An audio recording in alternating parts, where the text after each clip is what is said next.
Hi class, today I'm going to record the supplemental video for section 7b where we will derive the Schrodinger equation from the classical wave equation.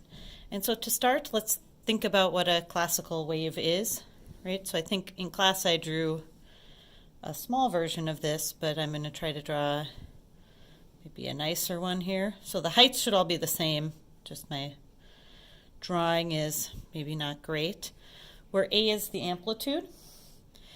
And then of course you have your wavelength, but we can also define something called a period, T, to be the period, and this is in time, right? So the difference between wavelength, that's distance, and the period is the time that you have for a cycle to occur. And so the expression for a classical wave would be the following. It depends on the position, right, where you are along the propagation, and the time, lowercase t, is equal to the amplitude times the sine of the position divided by the wavelength minus the time divided by the period, okay? And there are some other things we know.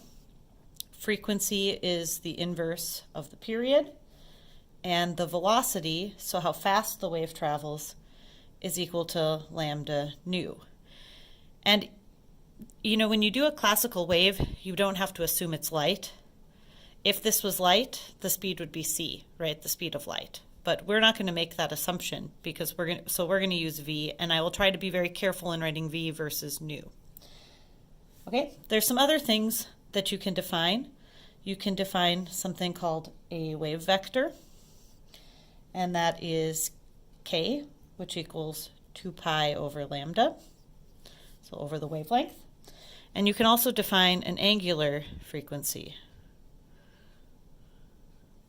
and that is usually with omega, and that's 2 pi over the period, or you can also express it as 2 pi nu, right? 2 pi times the frequency, right? So hence angular frequency.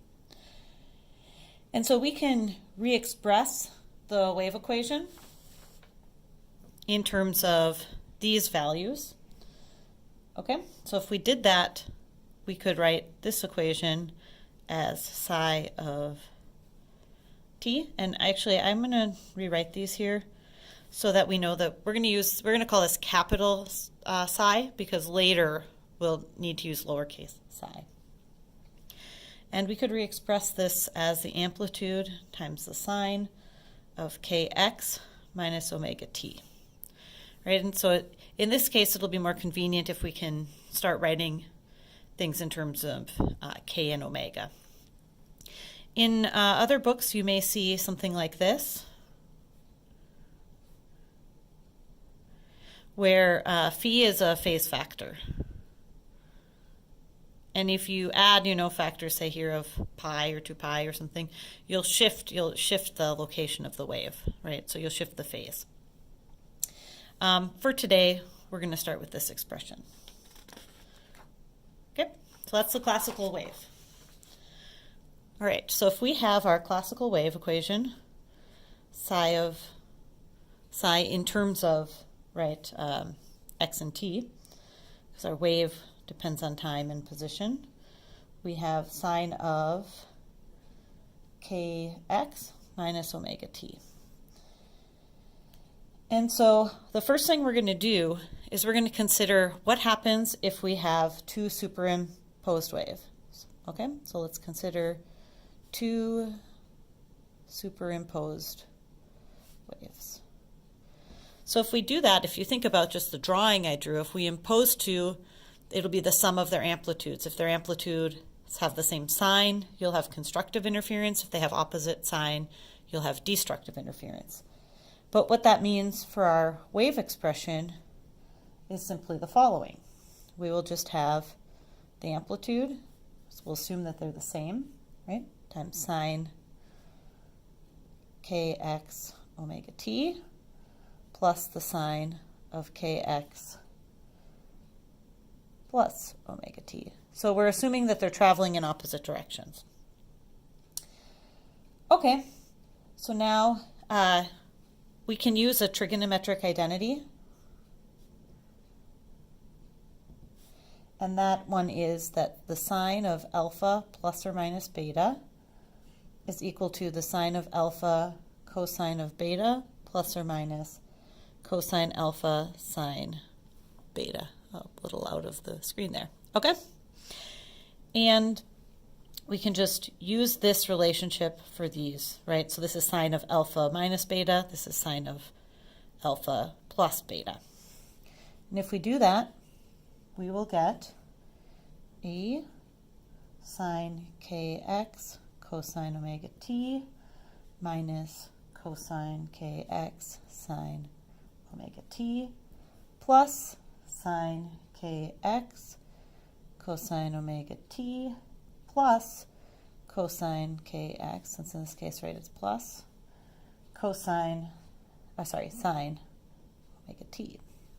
We can see that these cancel out. And so what you end up with is 2, because we can add those together, a sine kx cosine omega t. All right? And we're going to write this in a shorthand because we're going to have to do a lot of writing otherwise. And we're going to define this lowercase lambda as 2a sine kx. Okay? And so this will be the psi that we'll use. This will be our classical wave that we want to propagate. So all we've done so far, right, is start from the classical wave equation. We assume that we have two overlapping waves that interfere because, right, in quantum mechanics, that was something Schrodinger was trying to understand. What happens when two waves interact and how they evolve in time. And so you could get all of this classically. We haven't introduced anything that isn't classical mechanics yet. And so now the question is, how does this wave propagate in time, right? What's its time evolution? And so we can do this using the following equation. So you take the partial derivative of position, the second derivative, which equals 1 over v squared, velocity, right, times the partial derivative, again, of the wave function, times t squared. This equation, which I didn't show you how it's derived, was known because this is the classical non-dispersive wave equation. Okay, so this expression had already been derived from classical mechanics and the understanding in classical mechanics that we have for how waves behave in the first place. So this was known at the time of Schrodinger. So he used this equation, and then he said, well, I know psi, I'm just going to sub in for psi.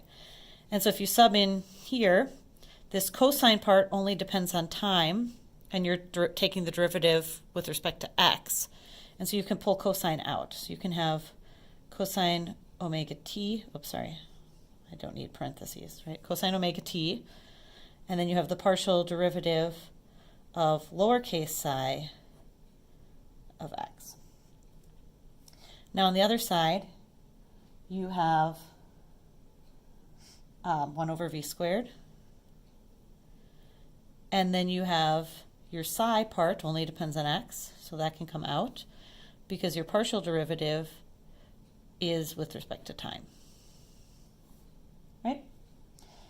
And so we can take the first of these derivatives and write the derivative of cosine is negative sine, and we have to take the derivative of what's inside. So we end up with omega v squared psi of x sine omega t. Oops, sorry, I forgot. We still have one more time derivative to do, right? They haven't done that. And so when we do that, we end up with omega squared v squared psi of x. I'll put it up here. And then we get cosine omega t, right? The derivative of sine is cosine, so we keep the negative sign. And so if I write this again, which I didn't rewrite just because I was not wanting to write so much, you can see that the cosines cancel out, and we're left with the partial derivative of lowercase psi with respect to x, the second derivative, is equal to negative omega squared times the wave, the lowercase one, v squared, velocity, right? So it's getting simpler. And we can rearrange this to set it equal to 0. Okay, so we can say that the partial derivative, second derivative, plus omega squared psi of x, 0. Okay, and we also know some other things. We already know about omega. We know that that's 2 pi nu. And we know about velocity, that's lambda nu. And so we can substitute in here. So we can substitute in for both of these. All right, so I need a new sheet. Maybe I leave this here so you can see it for a second, if that helps. Okay, and so when we substitute in, we don't have to make any substitutions here. For quite a while, we're actually going to just be rewriting this. And then if we sub in here, we get 2 pi nu over lambda nu all squared, psi of x equals 0. The nu's cancel, and if we write this out, we would get 4 pi squared over lambda squared times the wave function, 0. Okay, but we know some other things. We also know from quantum mechanics, from experiment, well, not necessarily quantum mechanics yet because we're still deriving the Schrodinger equation, but we know the de Broglie relationship. This was experimentally observed, and this is the quantization, right? Schrodinger had to introduce quantization somewhere, and he said, well, I know from experiment that this is true, and once I get to this point in my derivation, I can just sub in h and p for lambda. So if you do that, you end up with 4 pi squared p squared over h squared, psi of x equals 0. Right? But there's some other things we know from classical mechanics. Okay, so in CM, we know some things about the total energy. We know that the total energy minus the potential energy is equal to the kinetic energy. And we know how to express the kinetic energy in terms of momentum, right? So that's all this is, right? This is kinetic energy, that's total, and this is potential. And so we can sub in here for momentum, right? And so if we solve for p squared, right, we just multiply by 2m, and we can sub in. And so we would get this term again. Like I said, we're just going to rewrite a bunch. And then we would get, if we multiply out the factor of 2, we're going to get 8 pi squared m over h squared times e minus v of x, psi of x equals 0. Right, so p squared just equals 2m times this, so we have 2m times this that we subbed in here. 2 times 4 is 8, right? And we can clean this up a little bit, right? Because we can use h bar. We know that h bar is just h over 2 pi. So we can rewrite, oh, sorry, psi of x. Putting too many parentheses there, but you get the idea. Then we would get 2m over h bar squared, e minus v of x, lambda of x equals 0. Right? And now we can multiply out these terms. Maybe slide up this point. I can slide this paper up.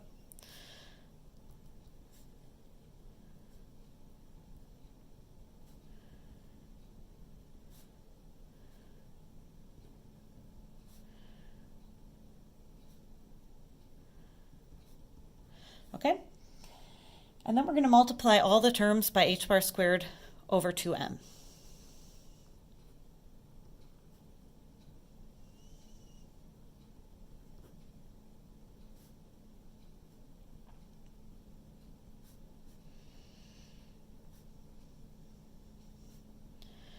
all right?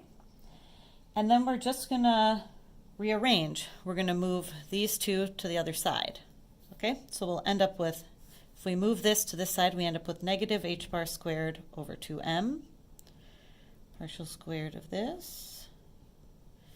And then we move this to this side, we get plus v of x psi of x equals, and this stayed, so the sign stays the same.